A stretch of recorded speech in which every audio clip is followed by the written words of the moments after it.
ahí, lo pueden ver cada vez que quieran. Pero en esta parte vamos a irlo grabando porque realmente se me pasó. ¿Ok? Entonces, vamos a seguir mirando el video.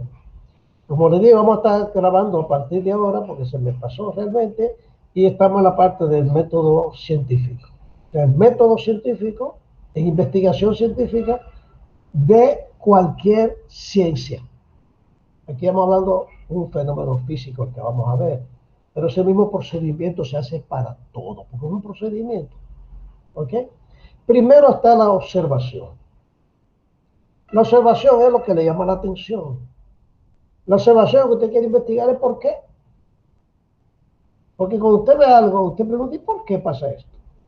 Oh, yo no me había dado cuenta que el agua hierve a 100 grados, porque usted nunca había puesto un termómetro dentro del agua, hirviendo, y cuando lo está viendo por un termómetro, oh, mire, el agua comenzó a hervir a 100 grados. Oh, ¿y por qué el agua hierve a 100 grados? Vamos a ver si siempre es así. Entonces usted hace una investigación. Entonces, la observación es cuando usted se da cuenta que algo que le llama la atención. Eso puede ser un fenómeno, un cambio, un proceso, una variación de algo, el efecto de algo. Usted quiere saber, eso le llama la atención. ¿Ok? Que puede ser, no sé, por ejemplo, ¿por qué las plantas, que usted sube una plantita en un balcón y las plantas se giran hacia donde está la luz siempre? Dice, oye, pero ¿por qué la planta se voltea para allá? ¿Por qué no se voltea para acá, para la casa, para que para acá es más bonito? ¿Ok? Entonces, esa es una observación. La observación es lo que genera la curiosidad. Entonces, usted a partir de ahí se formula una hipótesis. Esa hipótesis es teórica, es lo que usted supone, por eso se llama hipótesis. Supone que es la razón por la que ocurre el fenómeno que usted está observando. Entonces, la formulación es plantear las razones, los por qué que usted cree. Porque, ¿por qué usted cree que eso pasa así? Las hipótesis no son permanentes, una hipótesis cambia. Porque usted cuando elige una hipótesis, a lo mejor se equivocó y cuando comenzó a investigar, a experimentar, se dio cuenta que esa hipótesis no estaba bien y la cambia. O sea que la hipótesis no se mantiene. La hipótesis es para iniciar una investigación. Luego viene la experimentación. La experimentación es la comprobación en laboratorio, en la práctica, en el campo de la hipótesis que usted supuso. Es tratar de repetir el fenómeno en el laboratorio. Tratar de repetirlo. ¿Ok? Y si usted logra repetir el fenómeno, usted ya está cerca para describirlo. ¿Ok? Luego de la experimentación, que es la parte más larga de la investigación, entonces vienen las conclusiones. Con la experimentación, que hay una prueba y error, o sea, prueba una, vuelve y prueba, va generando datos, generando datos. Entonces, esa información que usted va generando, la tiene que ir guardando y organizando y analizando para entonces después sacar una conclusión. Y después que saca las conclusiones, hay muchas investigaciones que la conclusión es que no se debe seguir. Bueno, no se debe seguir. Y aún no siguiendo, debe producir el último paso, que es comunicar los resultados. Ese comunicar los resultados es informar de los resultados de la investigación científica para que quede constancia, para poder divulgarlo, para poder ayudar a la humanidad al conocimiento de la naturaleza, al porqué de ese fenómeno. Incluso si el resultado es negativo, o sea, si el resultado es que no sirve, eso es muy útil porque ya otra gente no lo va a hacer igual, pues ya sabe que eso no da. Me recuerdo un chiste que lo voy a compartir porque en ciencia no todo es, ¿verdad? Eh, Tan serio, vamos a, de vez en cuando, y más en esta materia, tenemos que de vez en cuando dar un chistecito, ¿ok? que una vez va un señor donde un médico que está muy mal y a un médico naturista, no un médico científico, un médico naturista. Y el médico naturista le dice, bueno, mire, yo creo que usted con esto se puede sanar. Le dice, tómese durante 9 días un té de la sábila. Y a los 9 días el señor viene peor y dice, señor, esto no me está haciendo nada, esto cada vez peor. Entonces dice, bueno, ahora hágase usted de la flor de la sábila. Y durante 9 días. Y pasó lo mismo, bueno, pues después dice, hágase un té de la raíz de la sábila. Y el señor se murió antes de los 29, de los 27 días, porque era cada 9 días. Y sacó una conclusión, ya él sabía el diagnóstico y decía, bueno, ni la raíz, ni la hoja, ni la flor de la sábila cura esa enfermedad. Es una conclusión para que nadie más vaya a utilizarlo para tratar de curar eso. Claro, es un chiste, pero es una forma de decir que, que le resultó una pequeña investigación lo que él hizo, muy drástica, vamos a decir, pero fue una investigación. Entonces vamos a ver primero qué es la observación. La observación es ver el fenómeno, examinar atentamente los hechos y fenómenos que tienen lugar en la naturaleza y que pueden ser percibidos por los sentidos, porque si usted no lo puede percibir, no lo puede investigar. Y los sentidos organolépticos, o sea, con la vista, con el tacto, con el olor, con el olfato y con el oído. O sea, usted por escuchar algo puede investigar, por ver, por oler, organolépticos. ¿Ok?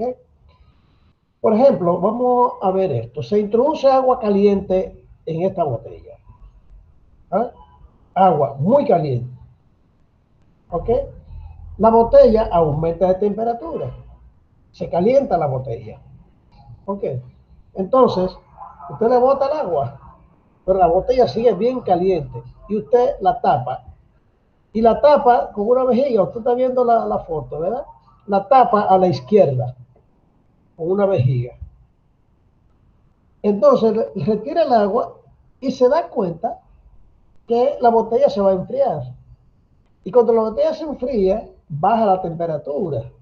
Y al bajar la temperatura, disminuye el volumen del gas que está dentro, del aire que está dentro, y jala la vejiga hacia adentro, como usted lo ve a la derecha.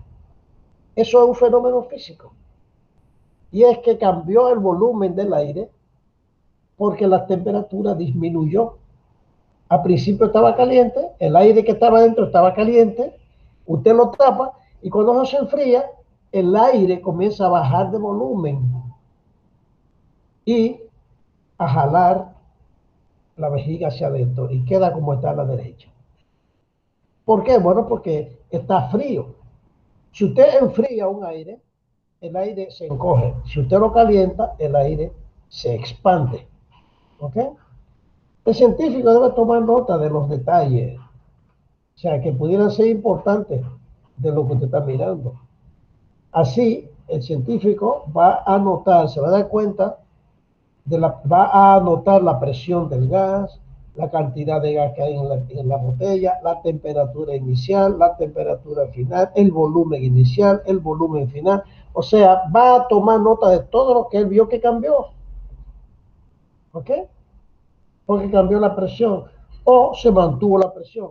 La cantidad de gas es la misma porque no tenía por dónde irse, pero aquí tiene un volumen, en la derecha está un volumen más pequeño. Esas son las observaciones de lo que ocurre. ¿Ok? Luego se formula una hipótesis. ¿Qué es formular una hipótesis? Es averiguar por qué pasa eso. Y la formulación de la hipótesis dice el proceso más creativo.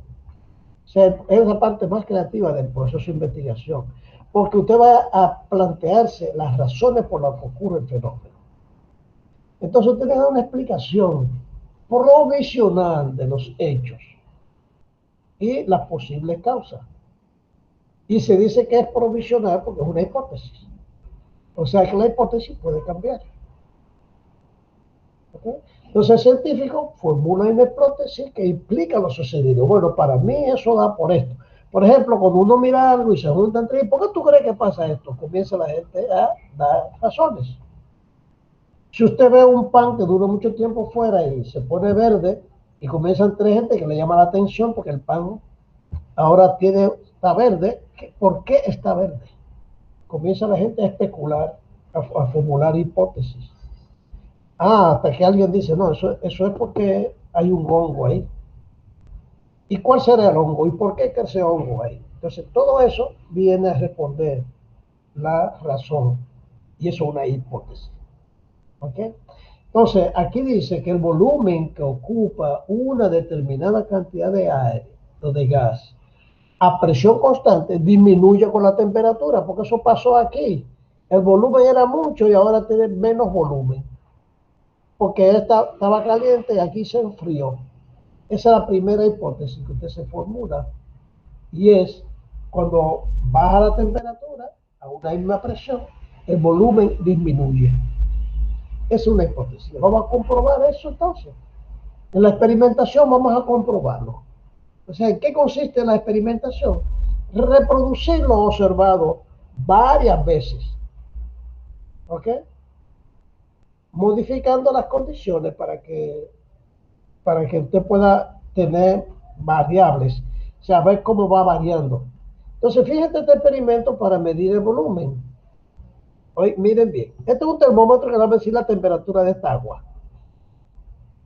Vamos a tener aquí agua caliente, se llama agua, baño de baño, o sea, se llama baño de María, o sea, agua caliente. Aquí vamos a tener un envase con un gas aquí, ¿ok? Aquí vamos a tener un émbolo o un pistón que se mueve, si el gas aumenta, él se mueve hacia arriba. Y si el gas se enfría, él se mueve hacia abajo. Y aquí hay un calentador con un termostato que usted va aumentando la temperatura. Entonces, aumenta la temperatura del agua y el gas se calienta. Sube un poquito el volumen. Usted aumenta un poquito más la temperatura, vuelve y se calienta y sube otra vez el volumen. Aumenta más la temperatura, vuelve y se calienta y aumenta más. Usted ve, usted está manejando dos variables, midiendo dos cosas.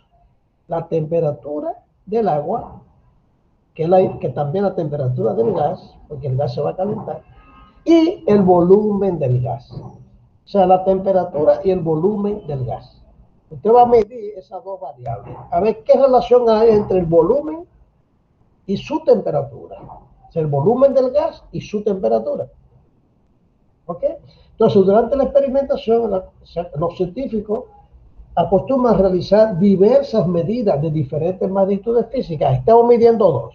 Aquí estamos midiendo el volumen del gas y su temperatura. Aumentamos la temperatura y medimos el volumen. Aumentamos de nuevo la temperatura y medimos el volumen. Entonces, hay que estamos midiendo una variable con varios datos de la magnitud de esa variable, que son el gas, el volumen del gas y la temperatura del gas. Entonces se puede estudiar la relación entre una magnitud y la otra. Se puede estudiar la relación entre el volumen del gas y su temperatura. Entonces se va a dar cuenta de una vez que mientras más alta la temperatura, mayor va a ser el volumen del gas. Y si usted lo enfría, se pone más baja su volumen. Entonces esa es una investigación. En este caso en particular hay que saber la relación que existe entre el volumen y la temperatura del gas que está en este recipiente, que está a presión constante. La presión la da este émbolo, este pistón que pesa. Entonces le pone esa presión. La presión es constante porque el peso del pistón es el mismo, que está comprimiendo el gas. Pero si usted lo calienta, el gas empuja el pistón hacia arriba, pero la presión es la misma, porque sigue siendo el mismo peso del pistón. ¿Ok? Entonces, en la experiencia se aumenta poco a poco la temperatura y se toman valores de la temperatura y se mira que el gas cambia de volumen y se mide el volumen del gas. Luego esos datos se organizan en tablas y también en gráficas. Esos datos. Entonces, los datos de temperatura y volumen del gas los tenemos acá. Mira, aquí tenemos estos datos que se obtuvieron de la temperatura y el volumen. Usted ve que si aumentamos la temperatura, aumenta el volumen. Entonces hay que recoger los datos de un experimento y ponerlo en una tabla y bien organizado. Y eso ayuda a entenderlo y hacer la relación. Pero si usted lo grafica esos datos, todavía tiene una idea más clara porque los visualiza. La relación aquí hay que calcular. Aquí usted la ve, de verla, ya está graficado, usted se da cuenta de la relación que hay entre volumen y temperatura. ¿Ok? Las gráficas son muy importantes porque se puede visualizar la relación entre las magnitudes del experimento. Se puede ver acá en una hoja de cálculo, incluso usted puede en Excel, usted selecciona estos dos columnas de datos y busca en Excel que se lo grafique y Excel le va a graficar. O sea que una hoja de cálculo en la computadora le va a hacer una gráfica de una vez. Incluso le va a dar la escala más conveniente y todo eso. En cada uno de los ejes se van a colocar las variables. Por ejemplo, aquí se pone la temperatura, aquí se pone el volumen. Fíjense que la temperatura, usted puso solamente estos datos. Pero en la escala de volumen no puede poner estos datos. Tiene que hacer una escala. Aquí se pusieron los datos porque están aquí y demás, no están ahí. Entonces, que fue aumentando de 10 en 10. Más 10, más 10, más 10. Fue aumentando de 10 en 10. Usted tiene que elegir una escala. Y aquí fue aumentando 0.05. Entonces, 0.05. Porque tiene 684, 734, que es 50, o sea, 50 más, 0.05, que fue aumentando. Pero este gráfico es un gráfico, vamos a decir, de referencia, porque debiera tener el 0, para que quede bien hecho. Tiene que poner el 0. Porque, pero como estos son grados Kelvin, el 0 está lejos para allá. Muy, muy, muy lejos. Porque el 0 son menos 273 grados centígrados en Kelvin. Ok, el 0 centígrados son menos 273 grados Kelvin. Por lo tanto, para usted tener grados centígrados en Kelvin, tiene que sumarle 273. Y lo importante es que tengamos el gráfico y que sepamos hacer la escala. Porque la escala es la división. Esa división, usted ve, esta división, la principal, esa escala. Para hacer el dibujo hay que saber hacer un dibujo. Pero lo importante aquí es que usted se da cuenta que cuando une los puntos de la gráfica da una línea recta. Por lo tanto, es una ecuación lineal. A partir de esa gráfica, usted puede tener una ecuación lineal para explicar esa relación entre volumen y temperatura. Y como ecuación lineal, usted se recuerda de la ecuación lineal en matemática, que es Y es igual a AX más B, donde A es la intersección con el eje de la Y, y B es la pendiente de esta gráfica, de esta línea. ¿Ok? Eso es matemática básica, que es la ecuación de una línea, es una ecuación lineal. ¿Ok? Entonces se da cuenta de una vez que es constante. La pendiente es una relación constante entre temperatura y volumen y temperatura. ¿Cómo usted se da cuenta? Bueno, si usted se da, vamos a coger esta partecita de aquí, que es 335, ¿verdad? Y la vamos a dividir entre esta partecita de aquí, mire, esta partecita de aquí, que es 7.84, y lo vamos a dividir entre este que está aquí, y le va a dar la pendiente. Porque la pendiente es el lado opuesto entre el lado adyacente, que es la tangente. Entonces se da cuenta que es constante, no importa cuál usted coja, entre este va a ser igual a este, entre este va a ser igual a este, entre este, a este, entre este. La pendiente es constante. Por lo tanto, decimos que la relación entre el volumen y la temperatura es constante. Y esa es la primera afirmación, el primer descubrimiento. No solamente que aumenta el volumen con la temperatura, sino que lo hace de una forma constante. Que si usted aumenta el doble la temperatura, el volumen va a ser el doble. Que si usted disminuye la temperatura a la mitad, el volumen va a ser la mitad anterior. Eso es lo que le quiere decir esa relación. ¿Ok? Entonces sacan conclusiones. Cuando usted, todo eso que yo estoy hablando son conclusiones. Y como usted ve que es una línea recta, y aquí no la pone la ecuación, pero la ecuación es volumen es igual, volumen es igual a 0.684, que es donde corta el eje, usted ve, más la pendiente por la temperatura. La pendiente por la temperatura. O sea, que es una ecuación lineal. ¿Cuáles son las conclusiones? Bueno, consiste en interpretar los hechos observados de acuerdo a los datos experimentados.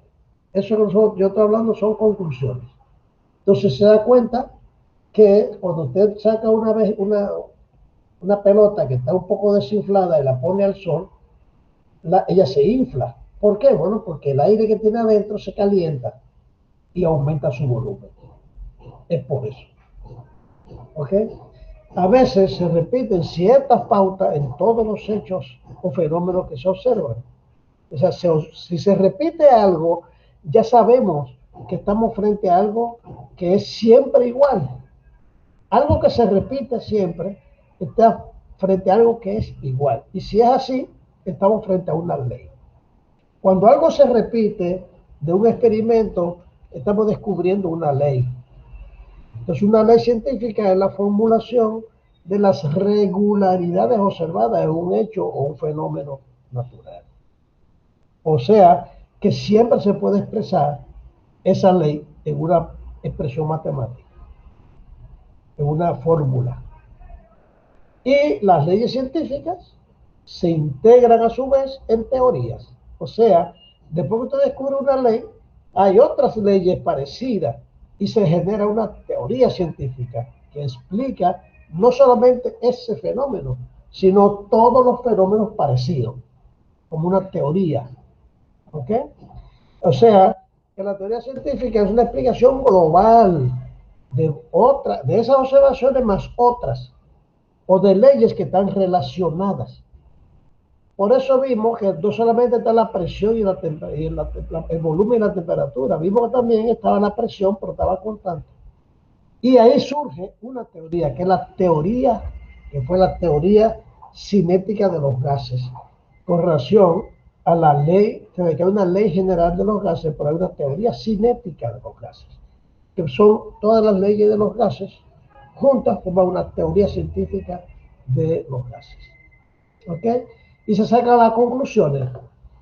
Ya vimos en este caso, ya lo analizamos, que el volumen entre la temperatura da siempre igual, por eso tenemos una pendiente.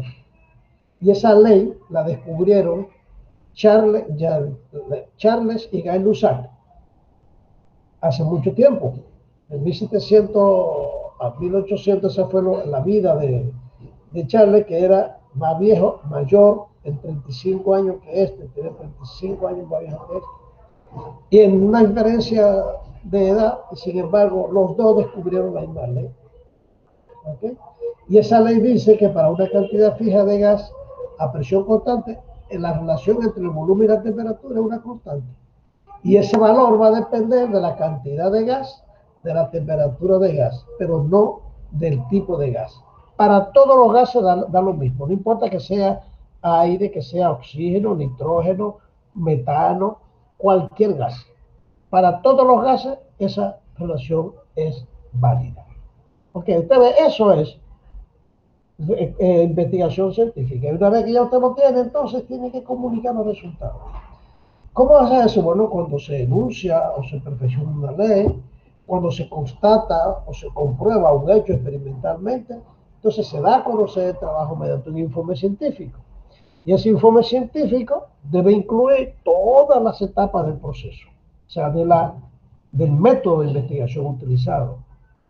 O sea, las observaciones, el planteamiento de hipótesis, los datos experimentales convenientemente organizados, la interpretación de esos datos, el análisis de esos datos y finalmente hacer el informe. Ese informe debe tener eso y si hay un descubrimiento de algo nuevo, incluirlo. O sea, cada vez que usted hace una investigación, tiene que generar un informe. Y ese informe tiene que dar todos los detalles de lo que usted hizo. ¿Ok? Muy bien, entonces, ya vimos, vamos a decir, en este día, ya vamos la importancia de la química, lo que es ciencia, método de investigación y la química de investigación. Ya sabemos que todos los procesos químicos, todos los fenómenos químicos son observaciones que generan una investigación. Por lo tanto, todos los productos químicos sintéticos fueron desarrollados por medio de investigación. Y los productos químicos naturales fueron descubiertos por medio de una investigación. ¿Ok? Por ejemplo, la miel de abeja o el néctar de las flores, investigarla no fue porque las flores eran bonitas, fue porque las abejas iban de una flor en otra, de una flor en otra, de una flor en otra. Entonces las abejas solamente iban a las flores, no iban a ninguna otra parte. Entonces dice, algo tiene que haber en la flor que a las abejas les gusta. Entonces comienzan a estudiar a las abejas y a la flor. Y ahí llega entonces, vamos a decir, se generan hipótesis sobre la razón por la que la abeja va a la flor. Y siempre se queda es en lo que nosotros llamamos en la flor los pistilos, o sea, la partecita donde está el polen. Y ahí se comienza a estudiar el polen, a ver por qué la abeja va al polen.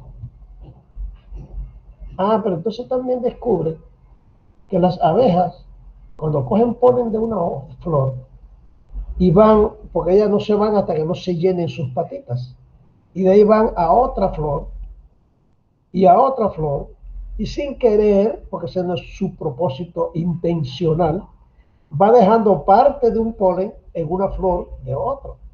Y esa flor entonces se poliniza, o sea, se fecunda con otra, con un polen de otra. Y ahí viene entonces la producción de frutos. Una flor que no es polinizada no da fruto. Para que pueda dar fruto esa flor, tiene que ser polinizada, o sea, tiene que tener polen de la flor macho, porque las plantas son macho y hembra y las dos dan flores. Pero la flor macho, la planta macho, no da fruto, pero la hembra sí, pero para que la hembra dé fruto tiene que estar polinizada. Entonces la ciencia dice, oye, pero entonces tiene que polinizarse la flor hembra. Y si no hubiera abeja, entonces hay que polinizarla. Bueno, pues también el hombre ya poliniza sus flores, sus plantas. O sea, no solamente con flor, con polen de la planta macho, también estudian el polen de la planta macho, las moléculas y la hacen en el laboratorio, la repiten la misma. Y con ese artificial, o sea, polen artificial, polinizan a las plantas. O sea, que la ciencia es investigación permanente para poder desarrollar lo que nosotros llamamos o sea, para poder atender o reproducir los fenómenos que ocurren en la naturaleza para beneficio del hombre, claro. ¿Ok? Por ejemplo, cuando se comenzaron a producir, a sintetizar productos, antes se pensaba que se descubre, por ejemplo, que la urea es un producto fertilizante que tiene nitrógeno, sirve como fertilizante. Pero en la urea solamente la conocía el hombre en la orina de los vertebrados, o sea, en la pipí de los animales. Y era muy buen fertilizante. Bueno, pues para fertilizar plantaciones no podían esperar sacar la urea de toda la de pipí de los animales, porque ¿cuántos animales había que tener recogiendo de la pipí para hacer urea? Bueno, pues llegó a sintetizarse y fue el primer producto orgánico sintetizado por el hombre. Porque antes se tenía la idea de que lo orgánico solamente podía venir de seres vivos. Y es lógico, pero se llama el vitalismo, el famoso vitalismo. Una sustancia orgánica solo puede venir de un ser vivo. Bueno, pues ya no. Ya no. Ya se puede producir incluso el pelo humano, ya lo sintetiza. Y producen un filamento idéntico a un pelo humano. Y esa gente, cuando eso se haga comercial, bueno, pues se va a acabar, digamos, cuando ya eso se desarrolle comercialmente, porque eso lo hace, ya imagínese usted todas las pelucas, las que usted quiera, del pelo de la persona que usted quiere, y se va a hacer idéntico. Bueno, porque es una investigación científica. ¿Ok? Vamos a ver entonces ahora, vamos a volver y nos vamos a...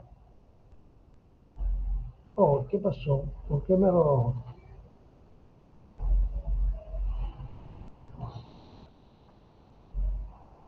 Aquí de la plataforma. Ah, parece que me salí del curso sin darme cuenta.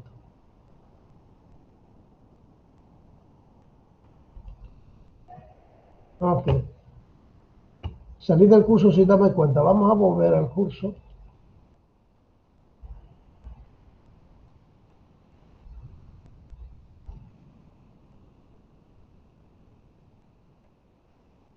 Acá. Un momentito, un momentito.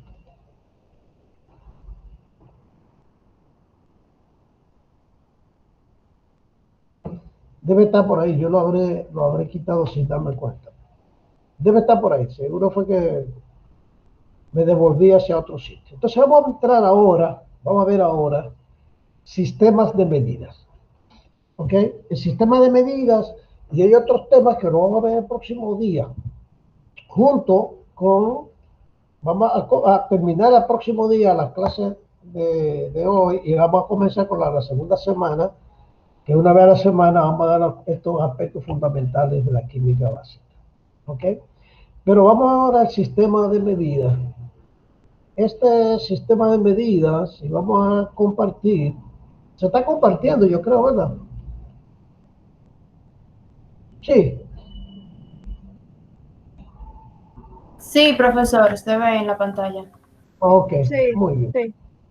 Ok, vamos a poner esto un poquito más grande para entenderlo mejor.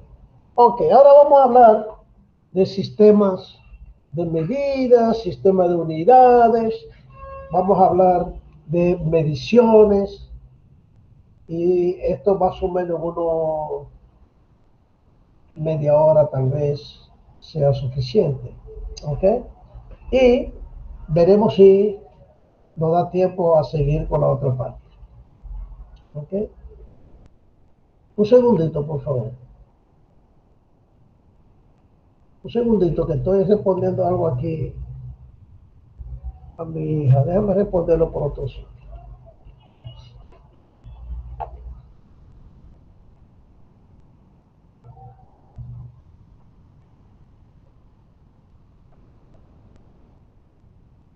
No, pero es esto.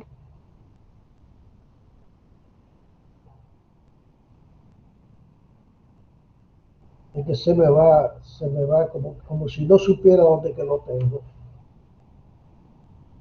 Ok, está acá. Escúcheme un segundito, debe responderle algo a alguien.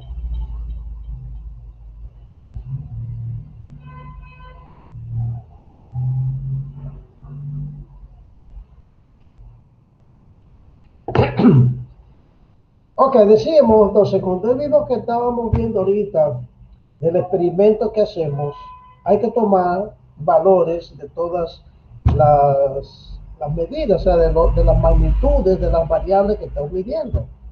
Allá medíamos volumen, medíamos temperatura.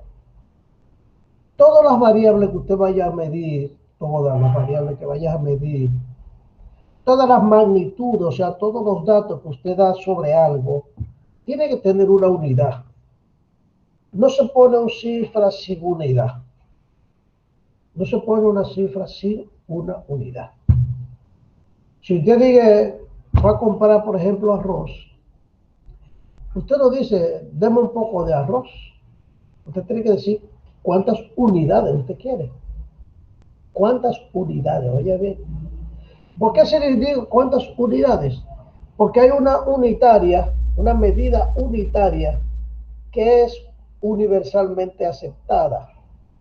Esa medida unitaria es la cantidad mínima que todos nos ponemos de acuerdo para medir una variable. Si usted va a comprar azúcar, usted le dice, dame un poco de azúcar a la persona, ¿qué le va a decir? Pero dígame cuántas libras, dígame cuánto quiere. Dice, bueno, en libras o en kilos.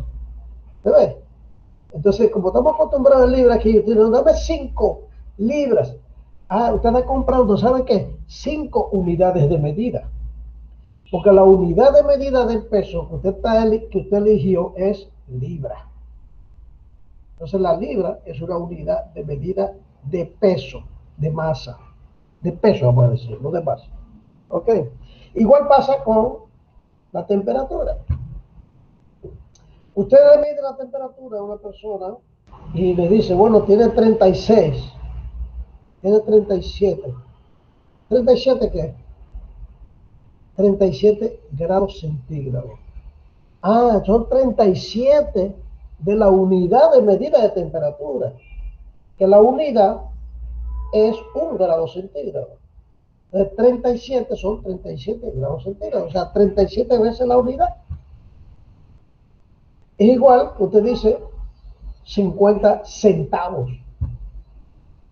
Si usted tiene 50 centavos, ah, pero 50, sin decir qué es, puede ser 50 pesos, 50 centavos, o puede ser 50 millones. Usted tiene que decir cuál es la unidad que usted está midiendo. Entonces, cuando dice 50 centavos, es que la unidad es 1 centavo. ¿Qué distancia es de aquí a San Cristóbal? Usted dice 25 kilómetros. Ah, usted está utilizando una unidad de 1 kilómetro para decir que de aquí a San Cristóbal hay 25. No es que sean 25, yo inventé ese número, ¿ok? Entonces usted dice 25 ¿qué? Si una distancia. 25 unidades. ¿De qué? De kilómetros. Ah, pero la distancia solo se mide en kilómetros. No. Tiene otras unidades que se puede medir la distancia. Esas otras unidades son milla, metro, kilómetro, pie, pulgadas. Entonces usted debe decir qué unidades usted está diciendo. Por eso cuando usted dice 25, la distancia de aquí a San Cristóbal, tiene que decir 25 ¿qué? Entonces 25 kilómetros. Entonces la unidad es kilómetro. ¿Ok? Pero como todos sabemos, hay muchas unidades para medir lo mismo. Como acabo de decirle, la distancia usted la puede tener en metro, la puede tener en kilómetro, la puede tener en milla, la puede tener en pie. Entonces tiene que saber que hay sistemas de unidades. Entonces un sistema de medidas es un sistema de unidades que establecen los gobiernos o los países, o que se estableció o lo establece la comunidad científica, para comunicar los datos de las magnitudes medidas en base a una unidad que todo el mundo la entienda. ¿Ok? Por eso, siempre ha habido, todas las civilizaciones han tenido un sistema de medida, todo el tiempo. ¿Ok? Ahora, con el aumento del intercambio comercial en el mundo, ¿ok? Fíjense que, por ejemplo, el papel moneda, o sea, el dinero, es diferente su valor en cada país. Por eso cada país tiene su moneda. Y hay una forma de convertir peso a dólar, o peso a libra esterlina, o peso a sol peruano, o peso dominicano a peso mexicano. O sea, hay un cambio, porque cada uno tiene un valor específico. Por eso, el sistema de medida tiene que establecer la unidad. Y esa unidad es lo que usted va a repetir para tener un valor de una magnitud. ¿Ok? Entonces, cada país, a veces cada región tenía su propio sistema de unidades. Y cada sistema de unidades tiene múltiplos y submúltiplos. Y esos múltiplos y submúltiplos normalmente son unidades de 10. O sea, cuando decía unidades de 10, es que se va dividiendo de 10 en 10. ¿Por qué? Bueno, porque se utiliza el llamado sistema métrico decimal, que las medidas son de 10 en 10. Pero no siempre. Dice ahí que el 95% de la población del mundo, o sea, utiliza ese método, sistema métrico decimal, lo que quiere decir que hay otros que utilizan otro método. Por ejemplo, el sistema inglés no usa sistema métrico. ¿Por qué no usa el sistema métrico? Bueno, porque un pie o una yarda no la dividen entre 10 para tener múltiplo o submúltiplo. Por ejemplo, los submúltiplos de un pie son pulgadas. Usted no tiene medio pie o un cuarto de pie, siempre tienen es pulgadas, porque no se divide por 10. Pero un metro usted lo divide por 10 y tiene un decímetro. El decímetro usted lo divide por 10 y tiene un centímetro. El centímetro lo divide por 10 y tiene un milímetro. ¿Usted ve? Entonces, dividir el sistema por 10 implica que los múltiplos y submúltiplos son de 10. Vamos a ver entonces. Ya ustedes ven entonces que para evitar esa cosa, entonces se creó un sistema internacional de medida. Un sistema internacional de medida. Al que utiliza ese sistema métrico decimal, también, digamos, se llama, que llamamos como la unidad estándar, que cuando usted compara, por ejemplo, un valor con uno estándar. Por lo tanto, cada experimento que usted hace tiene que medir, pero los resultados tiene que decirlo con un número. Pero ese número tiene que tener una unidad. Y esa unidad depende entonces del sistema que usted está usando para medir. Por ejemplo, el metro es la unidad para distancia. El segundo es la unidad para tiempo. Al describir una cantidad física con un número, siempre se debe especificar cuál es la unidad. Siempre. Si yo le digo qué edad tiene usted, usted me dice 18, usted no me ha dicho nada. Porque puede ser 18 meses, o 18 lustros, o 18, no sé. O tiene que decir siempre la unidad. Ok, el sistema de unidades empleado por los científicos, por ingenieros en todo el mundo, se denomina comúnmente sistema métrico. Donde el 60 para acá se creó un sistema internacional de medida. Y ese sistema internacional de medida tenía la idea de que sea internacional igual para todo el mundo. Pero fue muy difícil porque cada país mantiene casi siempre sus unidades. Pero usted se da cuenta de eso, usted nada más tiene que ir al mercado a comprar aquí. Y se va a dar cuenta que hay cosas que se la venden por kilo y hay otras por libra. Hay cosas que se la venden por yarda y otras por metro. ¿Ve? Hay cosas que usted la va a comprar y se la dan en dólares y otros en pesos. ¿Por qué? Bueno, porque cada uno mantiene un sistema de medida. Entonces, ese sistema internacional de medida se cumple, pero solamente en la comunidad científica y en la mayoría del comercio internacional. Pero los comercios locales no. ¿Ok? Pero usted va a comprar alambre en pie. Pero si usted va a comprar tela, es en yarda. En metro, si usted va a comprar solar, usted va a comprar un solar en metros cuadrados. ¿Se da cuenta? Entonces, utilizamos todas las medidas de todas las unidades. Por eso entonces es que todos los sistemas de medidas tienen una conversión a otro. Para que usted sabe que si usted tiene metro y lo quiere llevar a pulgada, o a pie, o a yarda, lo puede hacer, o a milla, lo puede hacer. ¿Ok? Entonces, decimos que un sistema métrico decimal es un sistema de unidades en el cual los múltiplos y submúltiplos son derivados de 10, múltiplos de 10. En el sistema internacional de medida se tienen 7 magnitudes fundamentales. ¿Ok? Todas las demás son derivadas. Y esas 7 son: en longitud está el metro, en masa está el kilogramo, en tiempo está el segundo, en temperatura es Kelvin, porque ese es el cero absoluto. ¿Ok? Se supone que en menos 273 Kelvin 0 Kelvin, que son menos 273 centígrados, nada se mueve, por eso se llama temperatura termodinámica. La intensidad eléctrica son amperios, la intensidad de la luz son candelas y la sustancia es en mol. ¿Ok?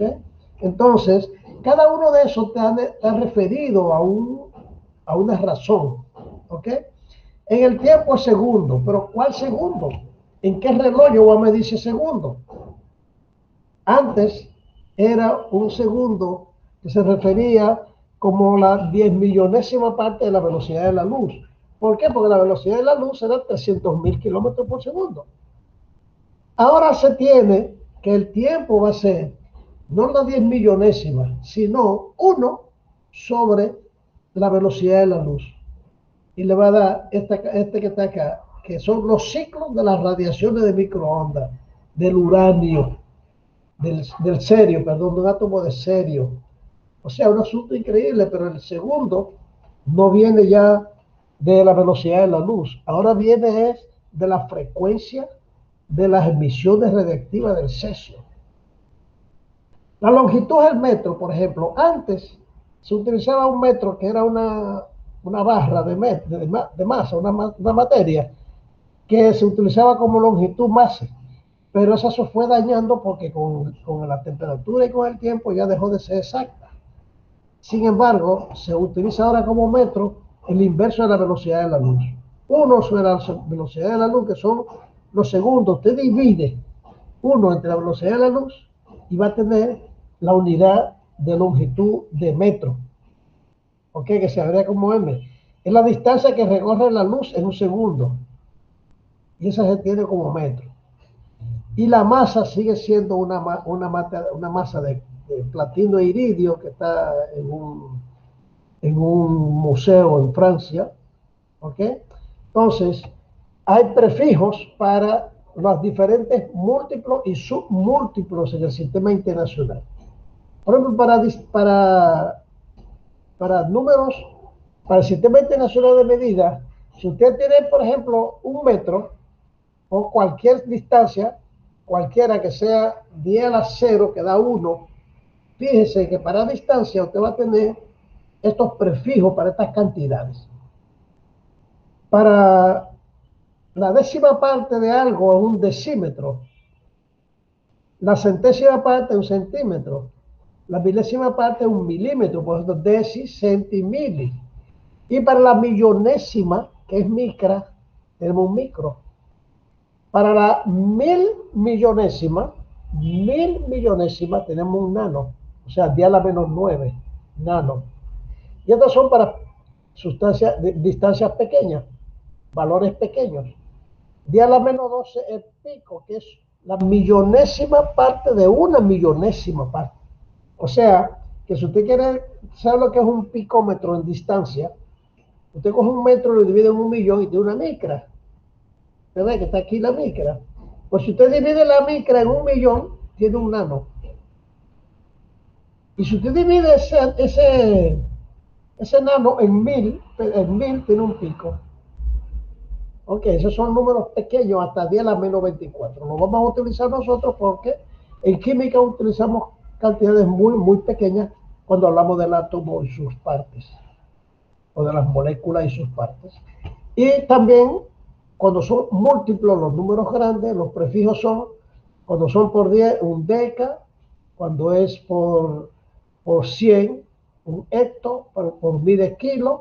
No importa lo que sea, puede ser metro, cualquiera de esas 5 unidades, cualquiera de esas 5, usted le aplica este mismo método.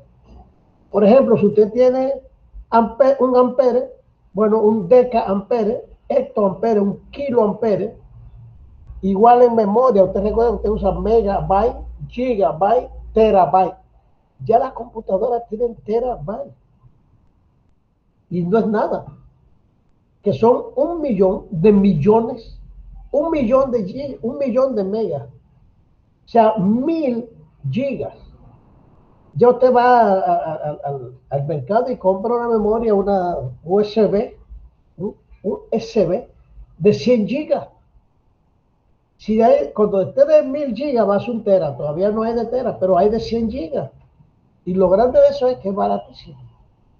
¿Y sabe por qué se puede hacer esto? Porque ya se conoce, se manipula la materia al tamaño de pico y de nano, materia de ese tamaño. Y esas son, esto es una millonésima de un kilo, esto es una millonésima de un kilo, un micro, de un gramo, perdón, de un gramo.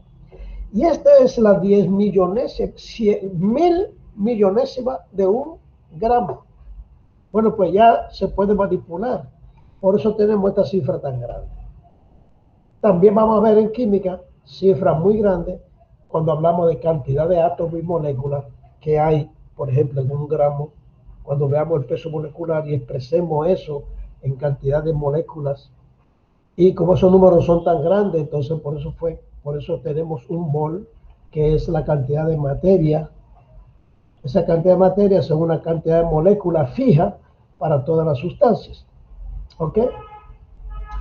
Tenemos aquí otras unidades de longitud para usted ver que se convierten una en otra. En cualquier libro de texto, en cualquier calculadora, ustedes tienen tabla de conversión. Por ejemplo, una milla terrestre son 1.609 metros. Pero una milla náutica, o sea, cuando se habla de velocidad en el mar, es distinto de la velocidad en la tierra. Estos son millas y estas son millas náuticas. La velocidad de los barcos se mide en millas náuticas. La distancia en el mar se mide en millas náuticas. ¿Ok? Que son 1.852 metros, casi el doble. Una unidad astronómica, o sea, 1 UA, son 150 millones de kilómetros. Cuando se mide distancia entre planetas, una unidad astronómica ya es pequeña, ya no se habla de una unidad astronómica, se habla de la velocidad de la luz. Y por eso entra un año luz. Un año luz es la distancia que recorre la luz en un año. Y esa distancia que recorre la luz en un año son 9.46 por 10 a la 12. O sea, 9.46 millones de millones. 9.46 millones de millones. Es una distancia que recorre la luz en un segundo, perdón, en un año. Y para que ustedes tengan una idea del tamaño del universo, la Vía Láctea nuestra, que nuestra galaxia, que no es la más grande, y además que ya se sabe que hay miles y miles de galaxias, la luz tarda en cruzar la Vía Láctea más de 5.000 años, la luz. Por eso, cuando se apaga una estrella que se muere, una estrella, un sol de nuestra galaxia, nosotros podríamos tardar miles de años para verla apagada. La vamos a seguir viendo prendida, aunque ya no existe. Porque tarda la luz en un año, recorre 19.000, o sea, vamos a darle como fueron 10 millones de kilómetros. O sea, que eso es chiquitico comparado con 5.000 años luz. O sea, 5.000 años luz para cruzar la Vía Láctea es una cosa increíble. Bueno, pero sin embargo, es pequeña la Vía Láctea. Y la luz sigue y alcanza otra galaxia. Y imagínese usted la distancia. Entonces nosotros vamos a utilizar cifras así de grandes, pero no de distancia, sino de masa. Un parsec son 30 por 10 a la 12, o sea, 30 millones de kilómetros. Estas son para distancias astronómicas.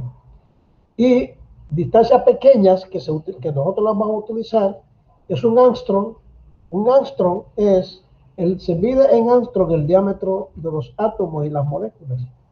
Porque nosotros suponemos que las moléculas y átomos son esféricas. Y ese es el diámetro, por ejemplo, el diámetro de un átomo de helio, un átomo de hidrógeno, o un átomo de uranio son distintos y se miden en angstrom. Y un angstrom es 1000 La milésima parte de un millón, o sea, de metros, o sea, la milésima parte de una micra. Usted ve que está aquí. Este es este que está aquí. Bueno, no está. Es este que está aquí, ¿verdad? ¿Verdad? Que tiene 0.000000000. Son 1000 millonésimas. O sea, que es este que está acá. Aquí un 1. O sea, este que está acá es un pico. ¿Ok?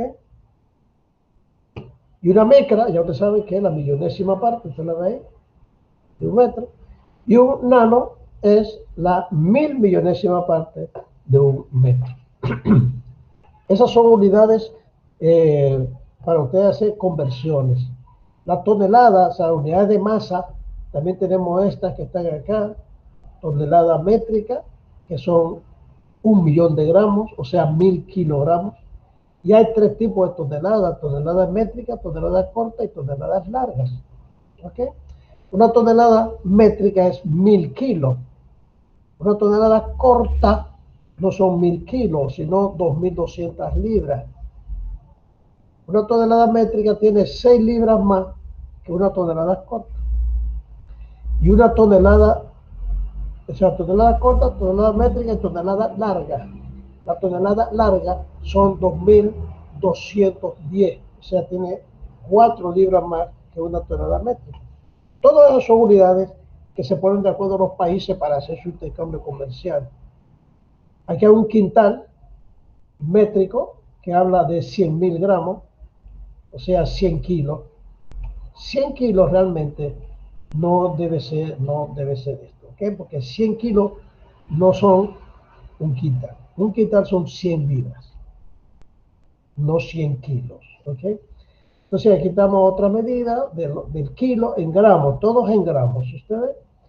Y aquí seguimos con unidades de temperatura. Esto es importante que ustedes sepan de estas conversiones. Son tres formulitas para convertir Kelvin a centígrado y a Fahrenheit. Ahí están las formulitas. Aquí tenemos unidades de tiempo que también deben saberlo cambiar de uno en otro, en días, horas, segundos y minutos. Aquí hay una conversión aquí en grados, minutos y segundos para hablar también de unidades de volumen y de unidades de tiempo o unidades angulares. Aquí hay unidades de superficie en metro cuadrado. Aquí tenemos otras, longitud, ¿verdad? Así va aumentando por 10, ahí va disminuyendo de 10. Aquí otras unidades especiales, tera, ya otra vez que tera son 1.000.000 de millones. Giga son 1000 millones y mega es 1.000.000. Ok, y ahí al revés, eso lo vimos ya aquí, pero están expresados ahí con sus medidas. Usted ve el Armstrong aquí, la milésima parte de una micra. Aquí tenemos superficie, aquí tenemos unidades agrarias, esto es importante. Nosotros no lo vamos a ver, pero es para que ustedes vean que siempre hay que tener las unidades. Cuando usted va a comprar una tierra, no la compra por metro cuadrado. El solar lo compra por metro cuadrado. Pero en el campo se divide en hectárea, área y centiárea. Un centiárea es un metro cuadrado. Una área son 10 deciáreas. 10 deciáreas. O sea, una área son 100 metros cuadrados. Y una hectárea son 1000 metros, 10.000 metros cuadrados. Perdón, 1000 por 1000 es 1.000.000, 100 por 100 son 10.000. Entonces una hectárea son 10.000 metros cuadrados. 10.000 metros cuadrados. Ya usted sabe, como te va a comprar una tarea son 628 metros cuadrados, pero aquí no está la tarea. La tarea no es un área que está, son muy pocos sitios donde se usa la tarea, que son 628.16 metros cuadrados. Aquí hay unidades de volumen también con múltiplo y submúltiplo, capacidad en múltiplo y submúltiplo, esto es potencia, que usted sabe. Aquí estamos en volumen. Aquí tenemos unidades de capacidad y volumen. Y aquí unidades angulares. ¿Ok?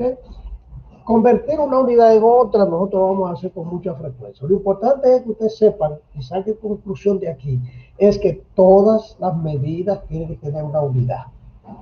Todas las unidades tienen que ser puestas dentro al final de cada magnitud. Y además que todas las unidades se pueden cambiar a otras unidades. Nosotros vamos a ver un libro y vamos a hacer varios ejercicios para el siguiente tema, que lo vamos a ver en la parte de atrás del programa. Lo vamos a ver cuando estemos hablando de estos temas, que es lo primero que vamos a ver en la próxima clase. Que vamos a ver cifras significativas, redondeo, operaciones matemáticas, operaciones con notación exponencial, o sea, potencia de 10 o notación científica, y análisis dimensional. Vamos a hacer varios ejercicios el próximo día y les voy a mandar por el chat, porque, o puedes ponérselo aquí, un libro de texto que vamos a utilizar. No siempre, pero vamos a utilizar de ahí para algunos temas y algunos ejercicios y tareas. ¿Ok? Se lo voy a compartir, no tienen que descargarlo. No es muy grande, por eso creo que se puede mandar por el chat, o se lo puedo mandar también por la plataforma. ¿Ok? ¿Alguna pregunta? Esos eran los temas que aquí estoy viendo que está Disnalda 2 veces. Hace rato que estaba como por cuestionarme, pero ¿por qué? ¿Por qué hay 5? Porque teníamos 5 ahorita. Es para que Disnalda está 2 veces. Parece que está con la computadora y el celular. ¿Verdad, Disnalda? Sí. Muy bien. ¿Alguna pregunta? No, por el momento, yo no tengo preguntas, por el momento Yo está todo tampoco. claro.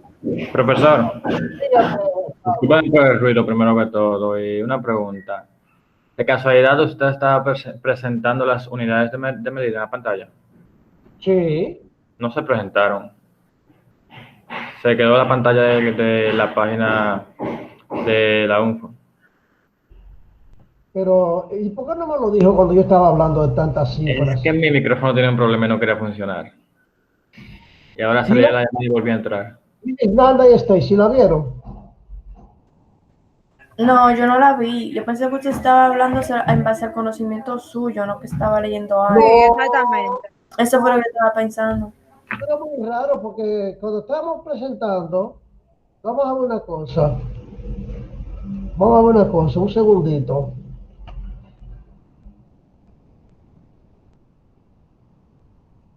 O sea, ustedes no vieron esto.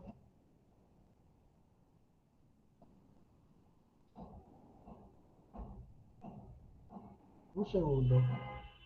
¿Eso no lo vieron? No, profesor, yo no lo vi en ningún momento. Porque yo todo el tiempo lo tenía Ni ahí. yo tampoco. Ni yo. En serio. Y tanto tiempo que yo hablé y ustedes no me dijeron nada. No, Media hora. profesor, yo pensé que Yo usted pensé que estaba ustedes hablando estaban era... hablando según lo que usted sabía. Eso fue lo que pensé. Pero al final vi como que usted dijo algo como referente a una explicación de algo, así que pensé que usted estaba leyendo algo. Ok, bueno. Entonces, está ahí en la plataforma. O sea, ese documento está ahí y solamente lo utilizo para hacerle esta introducción a ese tema. ¿Ok? Vamos a utilizar otras fuentes para hacer las conversiones, porque esas no son tablas de conversión, hay muy pocas ahí. Pero sobre todo, para hacer los ejercicios, vamos a utilizar un libro que les voy a compartir para hacer ejercicios de unidades. ¿Ok? Lo vamos a ver la primera parte del próximo día y ese mismo día le voy a poner una tareita para hacer subida a la plataforma para su trabajo. Porque yo pienso, oigan bien, los exámenes nosotros los vamos a dar por aquí, pero les voy a poner ejercicios de tarea antes de dar los exámenes, porque los exámenes van a ser sobre los mismos ejercicios que yo les mando. Entonces, como tarea, cuando ustedes lo manden, lo suban, los ejercicios, eso va a valer la mitad de la nota del examen. Y cuando le den el examen, la otra mitad. ¿Ok? es más cómodo para ustedes porque hacer la tarea, que yo les mando a hacer, por ejemplo, 10 ejercicios de un tema, usted lo sube y ya sabe que tiene 50 puntos. Cuando le dé el examen de esos mismos ejercicios, para usted hacerlo aquí, presencial, con la pantalla, con la cámara abierta. ¿Ok? Con la cámara abierta. Y va a ser en poco tiempo, o sea, el examen nunca va a ser de 3 horas. O sea que nosotros vamos a darle un tema y en la última hora o en la última hora y media le voy a dar el examen. Porque no le puedo dar un examen y seguir dando otro tema. Vamos a, por ejemplo, podríamos dar un tema, porque el examen no puede ser de 3 horas, el examen va a ser más o menos de 1 hora y media. Y si acaso tengo, qué sé yo, si avanzamos bien, podemos dar el examen en las 3 horas, o lo damos en 1 hora y media y se acabó. Pero tenemos que ir avanzando en los temas porque son muchos. ¿Ok? Y recuerden que los exámenes son 2 parciales y un final. Y el final se supone que es de todo. Normalmente yo no hago eso. ¿Ok? Normalmente le doy el examen final solo como si fuera un tercer parcial de los últimos temas.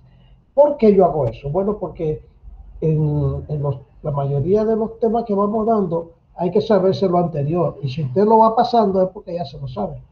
Yo no tengo que evaluarlo de nuevo. Por ejemplo, yo no le puedo hablar de la tabla periódica al final cuando ya tenemos todo el cuatrimestre usando la tabla periódica. ¿Entiendes? O sea que el último examen normalmente doy un tercer parcial, solo de los temas últimos. ¿Ok?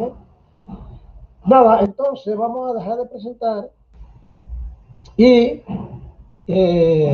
aquí terminamos, son las 11:13. El próximo día yo le voy a poner esto en la plataforma, en la clasecita de hoy, y el próximo día en adelante, que son muchos ejercicios que vamos a hacer, siempre va a tener la clase en la plataforma para que ustedes puedan practicar, puedan repasarlo cada vez que quieran. Tienen un chat para preguntarme todo lo que quieran, pero les voy a decir anticipadamente, los estudiantes nunca preguntan nada. La mayoría, ¿ok? Muy pocos. Como le pongo una tarea y normalmente lo dejan para última hora y como lo dejan para última hora, le da apuro preguntarle al profesor. A mí nadie me pregunta de tarea el día anterior de la entrega. Por ejemplo, si yo le pongo una tarea, un ejercicio que usted tiene que hacer o un trabajo que tiene que hacer, y me pregunta el día anterior de la entrega, yo no le respondo. ¿Por qué? Bueno, pues yo creo que usted no puede dejar las cosas para última hora, usted tiene que comenzar programado, usted tiene que programarse, tiene que ser disciplinado. Esta clase virtual tiene la virtud, valga la casi redundancia, de que obliga a la disciplina, a la organización. Usted tiene que planificar su trabajo. Usted no puede decir, ay, déjame ver qué hago hoy, déjame estudiar química. No. La química usted tiene que tener asignada las horas que usted va a trabajar, va a estudiarla. No solo la química, todas las materias. Usted tiene que tener un horario de clase y un horario de estudio. Así que vayan poniéndole a la química sus 2 horas por ahí diaria o 1 hora diaria o 2 veces a la semana, pero pónganle un lugar para que ustedes le estudien y ahí ustedes me pueden preguntar cualquier cosa cuando estén estudiando. Ok, me gustaría verle los rostros a ustedes antes de irnos para conocerlos. Claro, he visto su foto de Stacy, también de Disnalda, pero de Pablo no he tenido el placer. Y de Stacy porque esa es su foto de perfil que tiene. Y Disnalda también tuvo la gentileza de poner una y la pude conocer. Muchas gracias. Muchas gracias. Bueno, mucho gusto. Una clase con Disneyland, otra. Ah, qué bien. Una clase con ella. Ah, qué bien. Sí, como varias. Sí, se parece muy bien. Wow. ¿Cuál materia dan? Yo creo que sociales, no creo que sí, sociales. Hasta ahora yo me acuerdo más en esa y esta ahora. Ah, qué bueno, qué bueno. Nada, pues fue un placer de verdad estar con ustedes. Se parece tan idéntica a sus fotos de perfil. eh, a Pablo ahora que lo estoy conociendo. Tienen que tener apertura, tienen que tener, ¿cómo se dice? Confianza, no se quede con duda de nada. Cuando usted tenga una inquietud, siempre pregunte, ¿ok? Y la facilidad que tienen es enorme, porque además de que me tienen a mí disponible a tiro de un clic en el chat o por aquí, o tienen mi teléfono, si hay cualquier cosa que me quieren consultar y prefieren discutir algo, pues pueden llamarlo. No tengo ningún inconveniente. Si tengo tiempo, será un placer de verdad. Y no se queden con dudas, porque la ciencia es traicionera. Y además, la matemática, yo sé que hay una deficiencia normalmente en los estudiantes de bachillerato que vienen a las universidades que tienen lagunas en matemáticas, porque las matemáticas no las saben enseñar. Yo de matemática básica, y es aprender a pensar en matemáticas. Lo que la gente tiene que aprender es que todo está vinculado. Y la vinculación de todas las cosas, la vinculación, lo común, vamos a decir, la base común a todo es la matemática. O sea, usted no puede hacer nada sin matemática. Entonces, a veces uno cree que la matemática es una materia que viene ahí para fuñirle la vida a uno. No, la matemática es todo, todo. Cuando usted se manda a hacer una ropa, usted mide la talla, eso es matemática. Cuando usted se alimenta, la cantidad de nutrientes, eso es matemática.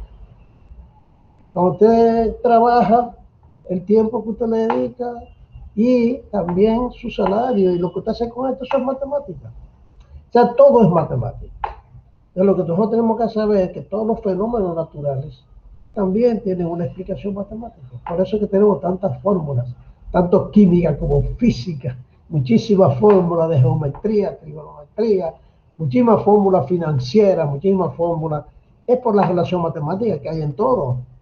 Entonces no le tengan miedo a la matemática. Cualquier cosa que ustedes no entienden de matemática, la pueden preguntar con confianza, que no tengo ningún inconveniente en aclararle cualquier duda sobre cualquier cosa siempre que yo sepa. Y si no sé, la investigo. Porque uno no está obligado a saberlo todo. No está obligado a saberlo todo. Pero sí tiene que reconocer que todo existe. Todo está en algún lugar. Por lo tanto, tiene que investigar. Y la investigación es la base del conocimiento. Así es que un placer, Stacy, un placer, Disnalda y Pablo.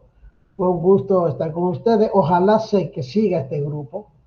Yo le dije que hay otro grupo de 3 estudiantes que le di la clase ayer. Pero tengo un grupo de 7 que es ahorita a las 3. Pero tengo un grupo de 12 que es los viernes en la mañana. ¿Ok?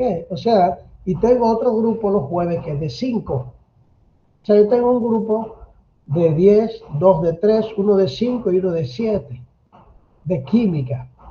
O sea, que ojalá que lo dejen estos 2 grupitos o grupúsculos, porque son grupos muy pequeños.